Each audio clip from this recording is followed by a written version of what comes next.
Şu maska hakkında, şu maskanın arkasında durup video çekeceğiz ya da çıkış edeceğiz. Kameranın arkasında durup çıkış edeceğiz. Biz nemeden korkuyoruz vatandaşlar? Biz hakkımızı talep edeceğiz. Hiç kime sövmesen, zarar etmesen hiç kimsene içtihat edip bilen yok. Geçen gün başka bir yurdun vatandaşı bana sordu.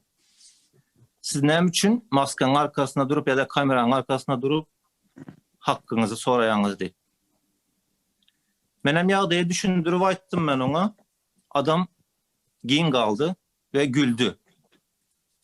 Gülmekte de haklı adam. Çünkü maskenin arkasında durup, açkinin arkasında durup hak talep edilmez. Yani bizim korkacak zadımız yok. Korkmana zadımız yok. Nemeden korkalı? Mesela bana şimdi maskemi çıkaracak. Bundan sonra da maskeyle çıkış edecekler. Korkmana başka hissat yok deyip fikir eden. Hiç kime söymesen, zarar etmesen biz hak talep edeceğiz berde. Üçüncü diyecek olan zadım üçüncü mesele pasaportlar hakkında. Şu İstanbul'da yüzlerce pasaportsuz ya da köhne pasaportlu vatandaşlarımız var. Pasaportunun mühleti biten. Bunlar işsat edip bilen ok verdi. Okuvada girip bilen ok.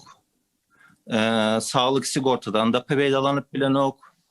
Mesela ben ne çekecek konsolosluğa 100 tutan yağdayımda da bana pasport yüzü bozuldu. Almaçtırıp vermediler. Türkmenistan'a git diye. Türkmenistan'a gitsen 5 yıl 7 yıl deport duruyorlar. Mesela ben gitsem 5 yıl 7 yıl deport duracaklar. Benim berde işim var, öyüm var, maşkalam var. Bizim konstitüsyamıza göre dışarı yurtta pasport vermeli bize. Onun için pasportlarımızı talep edelim. Sağlık sigortasından hiç gelip faydalanıp bilemiyoruz. Geçen bir şayet olduğum bir neme var. 45-50 yaşında bir vatandaşımız içi Arap 4-5 gün içi Arap doktora gidip bilmedi. Şunun pulu olmadığı için doktora gidip bilmedi. Ve 4. gün doktora gidende apendisit oluptur bu. İçinde yarlıktır. Operasyon aldılar ama Tolka yaşa öldü adam. Kurtarıp bilmediler bunu. Yani şu adamın pulu olmadığı için, sağlık sigortadan faydalanıp bilmediği için, pasportunun köhne olanı için adam öldü. Gömdüler şurada. Kimsesizler mezarlığı var berde. Egesiz, hossasızlar mezarlığı deyip.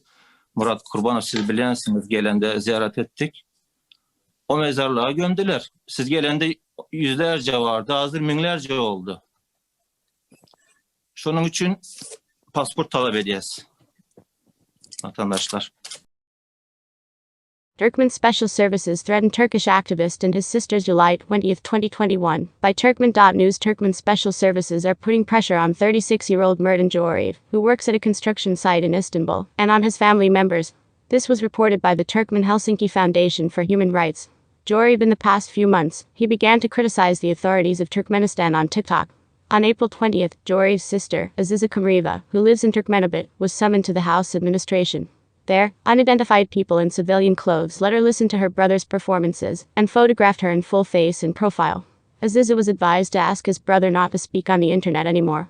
Unknown persons added that if Joreev is worried about the inability to extend the validity of his passport to the consulate, he can return to Turkmenistan for the document.